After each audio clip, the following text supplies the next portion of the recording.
A few days before Renee Nicole Macklin Good was shot and killed by an ICE officer in Minneapolis on Wednesday, January 7th, 2026, I made a video about the evolution of the lesbian flag.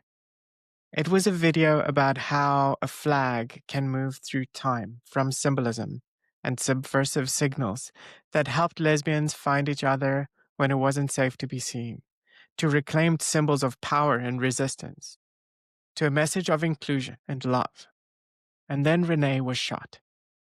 And almost immediately, the story got wrapped in a kind of language that make a person feel other before you even get a chance to grieve them.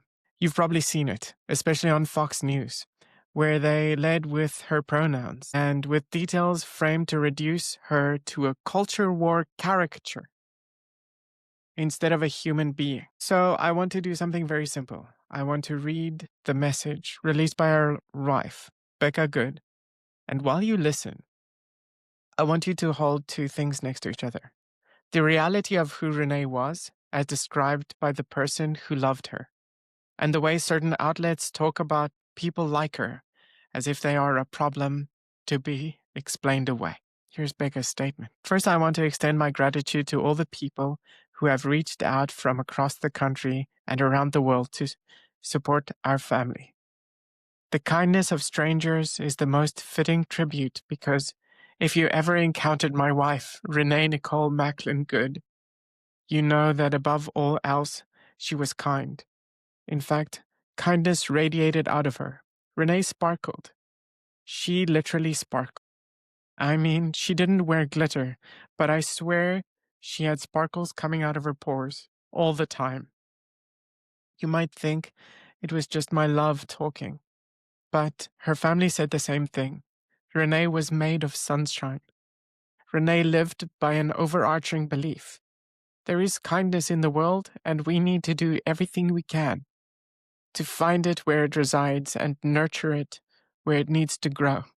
Renee was a Christian who knew that all religions teach the same essential truth.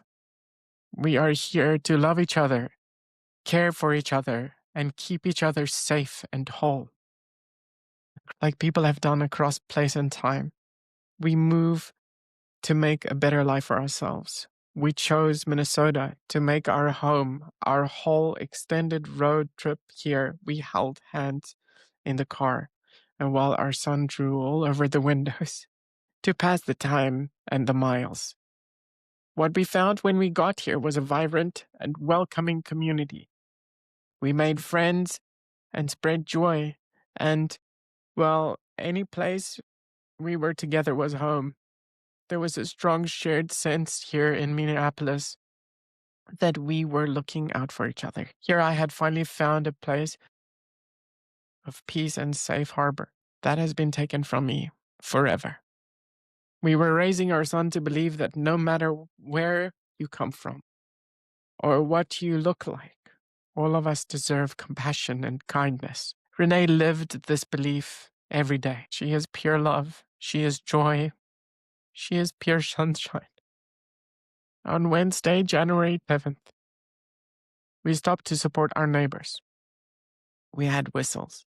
They had guns. Renee leaves behind 3 extraordinary children. The youngest is just 6 years old and already lost his father. I am now left to raise our son and to continue teaching him, as Renee believed, that there are people building a better world for him, that the people who did this had fear and anger in their hearts, and we need to show them a better way. We thank you for the privacy you are granting our family as we grieve. We thank you for ensuring Renee's legacy is one of kindness and love. We honor her memory by living her values, rejecting hate and choosing compassion, turning away from fear and pursuing peace, refusing division, and knowing we must come together to build a world where we all come home safe to the people we love. That is the real person's life. That is what it sounds like when someone is loved. When a community is trying to hold a family up in the middle of something unimaginable. So when you hear coverage that opens with pronouns in her bio, like an accusation, or treat her identity like a punchline, I need you to recognize that is not reporting. That is distancing. That is a way of teaching you not to empathize. And the reason I'm connecting this to the lesbian flag video is because this is what symbols have always been. Fighting against the machinery that turns human beings into issues and turns grief into debate and turns community into a target. Renee's wife didn't write a manifesto. She wrote a love letter, a statement about kindness, about home, about raising a child to believe in compassion even after violence. So please listen carefully to the difference between dehumanization and humanity, between fear and love, between outrage as entertainment, and the reality of a family that will never be the same again. And if you want to honor Renee's legacy, the way Becca asked, reject hate, choose compassion, pursue peace, refuse division, and build a world where we can all go home safe to the people we love.